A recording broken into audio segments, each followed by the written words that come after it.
One of the most exciting and highly anticipated upcoming MMOs for me, scheduled to release this year, is a game by the name of Throne and Liberty. This is a third-person action combat MMO that touts a few noteworthy and interesting features, including a massive open world with dynamic weather that directly affects the enemies, your abilities, and even alters the terrain, huge open field boss battles that require potentially up to hundreds of players to take on, castle sieges where you can control giant stone golems and smash walls, lots of different traversal options from mantling and climbing to grapple hooks and transforming into animals, a major focus on challenging cooperative PvE content, open world PvP with a PK system, and lots of other MMO elements that you would expect, capital cities to hang out with others, a big old loot grind to engage with, and various other social activities. And I gotta say, from that first announcement trailer released last March, along with a handful of developer interviews since,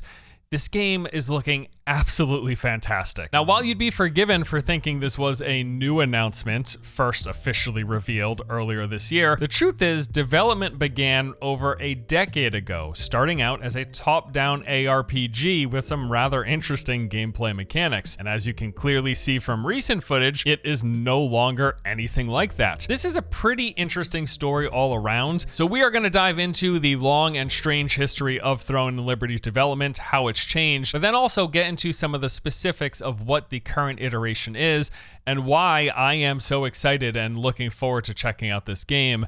Before we jump into any of that though, a quick word from today's sponsor. Today's video is sponsored by Purple War. This is a new upcoming RTS that is heavily inspired by classic games in the genre, paying homage to titles like StarCraft, Command & Conquer, and as you can likely already tell, Warcraft 3 as well. They say the game has intuitive, easy to learn, and fast-paced gameplay with a story campaign, as well as online multiplayer that supports up to 8 players in 4 vs 4 matches. There is this heavy medieval vibe and setting with the clearly Warcraft 3 inspired aesthetics, and it features the classic RTS gameplay loop that you would expect. You'll start out gathering resources, building up your base, amassing an army, and working to eliminate your enemies. Purple War will be running its second free playtest from now until August 7th. They are also planning a special event in appreciation of playtest participants, which they'll be revealing soon. So to learn more about the game and check it out for yourself, just use my link in the video description below. Okay, so let's jump in and talk about what is so interesting and unique about this game. But first, I do want to touch on the history because Throne and Liberty has been in development for a very long time. Originally, it started out as a successor to Lineage, which if you don't know, Lineage was a medieval fantasy MMO developed by NCSoft that released back in 1998. Its sequel, Lineage 2, which was actually a prequel, launched in 2003, and then this new game that we're talking about today, Throne and Liberty, started out as what was basically going to be Lineage 3. First revealed back in 2011 as Lineage Eternal: Twilight Resistance, the game, according to an Engadget article posted at the time, would take place in the same fantasy setting as the previous 2 Lineage games, but this one sports more of a Diablo-esque camera view and much more use of object-oriented gameplay. In other words, this was a top-down action game similar in appearance to Diablo 3, although with a pacing that was a bit on the slower side, with slower movement and slower attacks, and they had some rather unique ideas for gameplay mechanics. Lineage Eternal featured a drag and hold bit of combat where you would literally click and drag your mouse either in an arc or in a direction to strike enemies with certain abilities. They also emphasized the player's ability to make use of objects in the environment. You could do things like pick up and throw jars or use a grapple hook to pull enemies towards you. That same grapple hook could also be used to navigate the environment, jumping over obstacles or swinging across gaps. This might not sound like much today, but all of this looked to be a fairly interesting twist on traditional ARPG gameplay, especially back at the time. In the years following that first reveal, the game had a series of playtests where they collected feedback and impressions, from which they continue to work on, iterate, and improve the title. Over time, they made so many changes that in 2017, they decided to rename the game from Lineage Eternal, aka Lineage 3, to Project the Lineage, or as it is often called, Project TL for short. It would still be a top-down action game, but now looked way more modern with updated graphics, effects, and animations. On top of that, the game was much more fast-paced. They removed the click and drag mechanics, opting for a more traditional hack and slash combat where you would just point your mouse in a direction and activate an ability. They also really ramped up the cinematic feel of the game with a lot more wide camera pans and sweeping vistas to break up the action, highlight certain enemies or environmental pieces. The overall appearance of the game actually looked quite similar to Lost Ark, a top-down action MMO that Amazon recently published the Western version of. In fact, you could have told me that some of this footage was of Lost Ark and I would totally believe you. It just looks that similar. And for that reason, these two games were considered direct competitors for quite some time. So the game continued its development along this new direction for a few more years, getting the occasional gameplay and cinematic trailer. But then everything changed in 2019 and things went completely dark. The company held off on showing or talking about anything pertaining to the game. There was just no new updates. That was until a few months ago when in March we were introduced to Throne and Liberty, the latest iteration of what was once Lineage Eternal. As you can see with the new naming, they've completely removed any Lineage branding and replaced it with Liberty. And of course, beyond changing names for the second time and ditching the Lineage IP, it's also no longer a top-down Diablo-esque hack and slash game. Instead, we've got a third-person action game with realistic visuals and combat that is reminiscent of something like Black Desert Online. This quite dramatic shift, according to NCSoft, actually happened around spring of 3 years ago,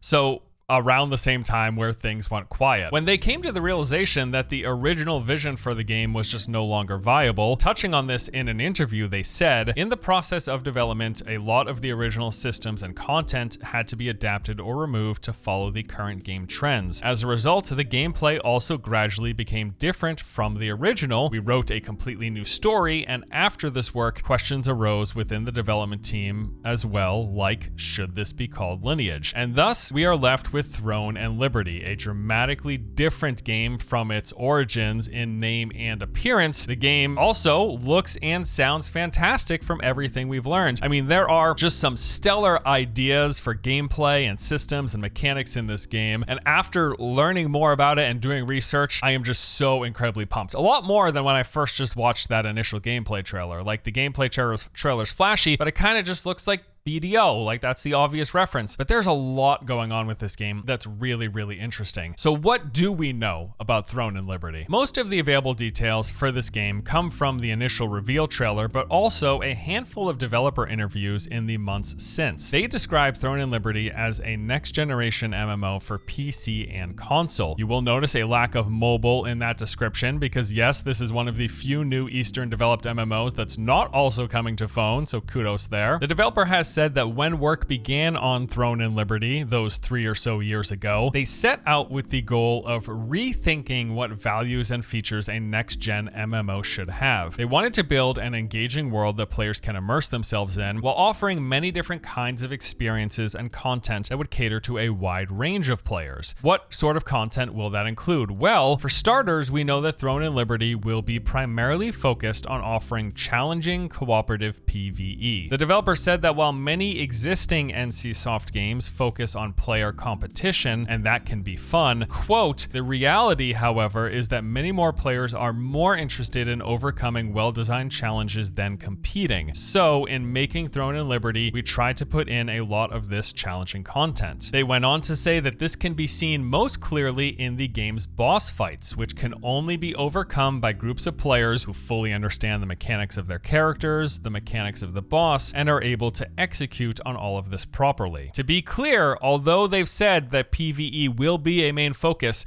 you can be sure that PvP is in the game as well. In fact, we even know that there will be a PK system. In another interview, they mentioned having a PK system where killing other players hits you with this accumulating debuff called Evil Deeds. However, if you PK during the nighttime, you will not receive this debuff, presumably because no one can see what it is that you're doing and to who you're doing it. So at the very least, this seems to confirm that open world PvP in some capacity will be a thing. In that same interview, they also touch on the fact that the game will support both small scale one-on-one fights where you have to skillfully and carefully engage with enemies between attacks, counters, and defensive skills, but will also have a lot of large scale group battles where it is best for people to stick and work together. And that whole lack of getting a PK debuff in the evening at nighttime when the sun's down, that also leads us into this game's next major feature. In Throne and Liberty, weather and time of day have huge gameplay implications. You could spend hours and hours farming in the same area, but things would continuously evolve based on a lot of parameters. Say you're out grinding monsters and then the wind starts picking up. This will have an actual effect on things like projectiles, reducing the range of bow attacks, for example. If the weather's good and the sun is out, your lightning spells may only hit a single target. However, if it starts raining, that same lightning skill all of a sudden will start doing area of effect damage, hitting multiple targets. Weather and time of day will have an effect on which NPCs populate an area. There will be some creatures that only come out at night or only during big storms. And weather will impact the environment. They said, for example, that normally in siege warfare, this game's large-scale PvP, there will be several ways to infiltrate a castle, including the castle's underground sewer system. However, during a rainstorm, these areas can fill with water and become inaccessible, forcing you to find an alternate route. Similarly, changes in weather can open up or restrict access to dungeons or various parts of a zone. World bosses are also influenced by the weather. Some bosses may get stronger when it rains or weaker when the sun's out, and the weather changes what loot the boss drops. So there might be a staff that only drops from a boss during a lightning storm, which means you will want to wait to fight that boss until the proper weather conditions arise. What's more, though, is that players will have the ability to directly affect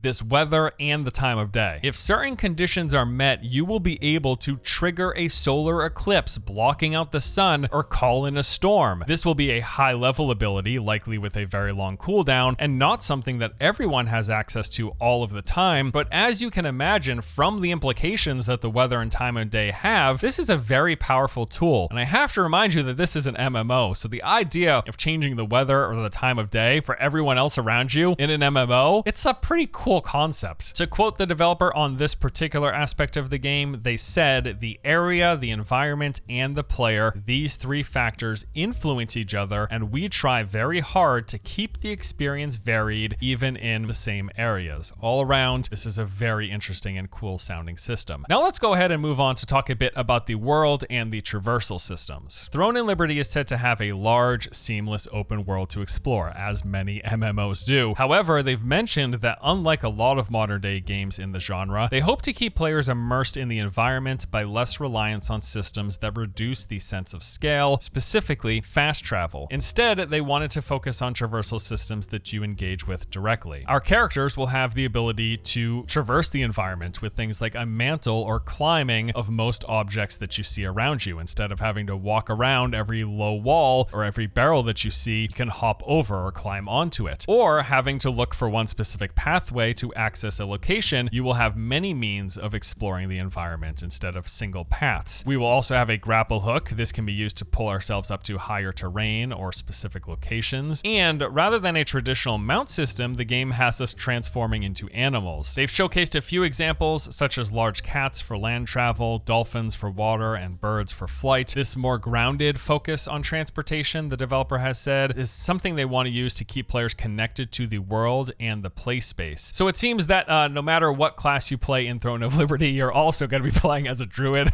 Some people are going to be put off by that, but personally, I kind of like that feature. And yeah, in general, they've really emphasized the sense of freedom of exploration here, saying that between your character's abilities to mantle, climb, and grapple, as well as the animal transformations, combining all of these things open up a lot of problem solving to access inaccessible areas. They referenced how, for example, there might be no easy way to directly get into a fortress that has massive walls around it, but if you climb to a high enough height in the surrounding area and then swap into your bird form, which will function like a glide, that you could then soar over the wall and into the fortress. In fact, the ability to affect the weather that players have comes into play here as well, because some players will be able to even change the direction of the wind, and this in turn can be used to glide even further and access more difficult to reach areas. Another big aspect of Throne of Liberty is going to be its storytelling, they said, with lots of interactions and dialogue with NPCs, with cutscenes, but also just telling a story in the background as you play. They said, in order for the story and worldview to be explained naturally in the game, various gameplay tools and directional techniques found primarily in adventure games were used. So we can expect this to be stuff like NPC chatter in the background as you walk through town, telling a bit of the local narrative, or coming across lore events and relevant locations out in the world as you're exploring, all of which help build up the narrative of the world that you're playing in. Now, outside of the information in developer interviews, we could also get some details out of the gameplay trailer as well. For example, we see plenty of examples of the game's action combat, and at a glance, yes, it does look quite similar to what we see as an action combat system in Black Desert Online. Although it is hard to be certain just from the trailer, in one of the interviews, they have talked about having a direct targeting system. I am not expecting this to be full-on tab targeting per se, a la World of Warcraft or Final Fantasy XIV. It is much more likely to be a soft lock system where aiming at a target, even if it's slightly off the mark, will cause your skills to strike. But from the trailer alone, we see plenty of examples of AoE and cleave abilities that do appear to be targetless. So yeah, I'm expecting a soft lock system. You'll point your spells in the relative vicinity of an enemy, but you don't need to necessarily like aim for headshots, for example. We also see what look to be a few story cutscenes. We see a bunch of environmental interaction, like the opening of chests and activating these shrines. We notice a very minimal UI, which I personally love, and I hope this sticks in the final version. Overly busy UIs are some of my least favorite things in many MMOs. I like the streamlined, simplified UI. And then there's a bunch of large-scale PvE clips with a ton of players taking on these oversized world bosses. I think this is what's gotten most people excited about the game. This stuff just looks so cool. And then they wrap up the trailer with some PvP castle siege clips, which I also think look pretty slick. These systems and features and all of this stuff that we've covered that Throne of Liberty has, it all looks really,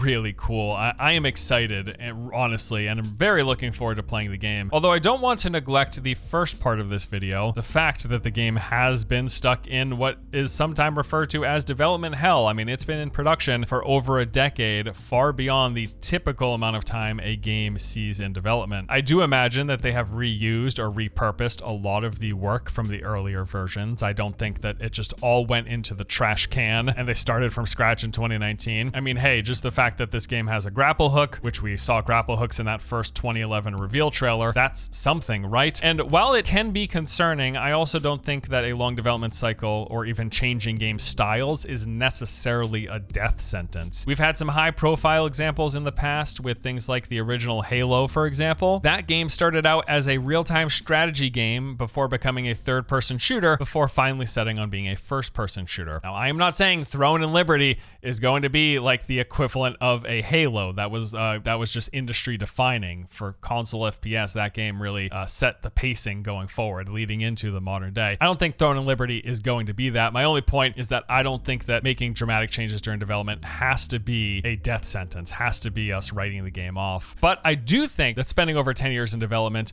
could play a role into the game's monetization. They have yet to lay out specifics on this, whether or not the game will have a base box price, have a subscription fee, will it be free to play? We are not totally sure. We can, however, bet that either way, this game will have microtransactions. Being a Korean MMO from NCSoft, they have a well-established track record for us to reference, and just about every one of their games dip into various buckets of pay for convenience, pay for materials, pay for cosmetics with stats, so on and so on. I mean, it would be surprising if Throne and Liberty didn't have some combination of these things, so just keep your expectations in check. This will not be a set box price with no cash shop and no subscription fee. That's just not going to happen. Now, NCSoft's CFO did touch on the monetization a few months ago, saying that he understands users' concerns and promises to do his best to avoid the appearance of pay-to-win elements. That tells you about all we need to know. Now, with that said, and considering the fact that the game has 10 years of development cost to recoup, I expect Throne and Liberty will be either free to play or have a low base price of like $20 to $40. And then there will be a cash shop. It will have microtransactions, probably for convenience, possibly materials, and almost certainly for cosmetics for sale as well. And maybe some subscription or a season pass on top of that. That is my expectation until we hear otherwise. Also of note and worth mentioning here is that they have a second MMO in development called Project E. This game shares the same world and the same continent as Throne and Liberty, but is in a more Korean style and theming, as the E seemingly stands for Eastern. They have called these sister games. I am not sure exactly how all of this will play out. We'll have to keep an eye out though. I just thought this was an interesting note. Okay, so what is next? Well, as of right now, the game is still scheduled to release in Q4 2022, which will put it sometime in the next 4 to 5 months. Although it may seem unlikely given we still don't have a set release day, they reconfirmed a 2022 launch is happening as early as just a few days ago during their latest investor call. So this should be happening. And they also confirmed that they will be running 1 or 2 stages of testing prior to release. I suspect this will come in the form of maybe one private invite-only test and then a second more open, but likely locked behind pre-orders or something, test to take place just before launch. All of which is to say, we will be getting our hands on this game almost certainly very, very soon. It has been quite a long journey for Throne and Liberty, from a top-down hack and slash game with click and drag based combat to a more modernized take that looks similar to Lost Ark to what we have today. I mean, it's crazy, honestly, to think how different the game that we're getting is compared to what it started out as. And while I have plenty of reservations with such a big shift in this game taking place to its incredibly long development and how that might play into monetization, I am regardless very interested in seeing how all of this plays out. Visually, I think the game looks good, especially for an MMO. They have some amazing sounding systems and mechanics with the dynamic weather and how that affects the terrain, combat, enemies that you fight, the big open world bot battles, the focus on cooperative and difficult PvE fights, the sieges, the way they're doing the traversal system, lots of really cool stuff. And all around, I am very, very excited. Like, I cannot wait to play it. And either way, it does look like we'll be getting our hands on it and playing this game sometime very soon in the next few months. And I suspect, for better or worse, it's going to be quite the event, like with any new MMO launch, and especially one that has some interesting elements to it as Throne and Liberty does. It's going to be a fun time to jump in with everyone else, check it out, enjoy the good stuff, and rail on the bad stuff, right? As always, it'll be a good time. That is going to do it for today's video, guys. Thank you so much, as usual, for watching. Hope you enjoy the content, and I'll see you next time. Take it easy.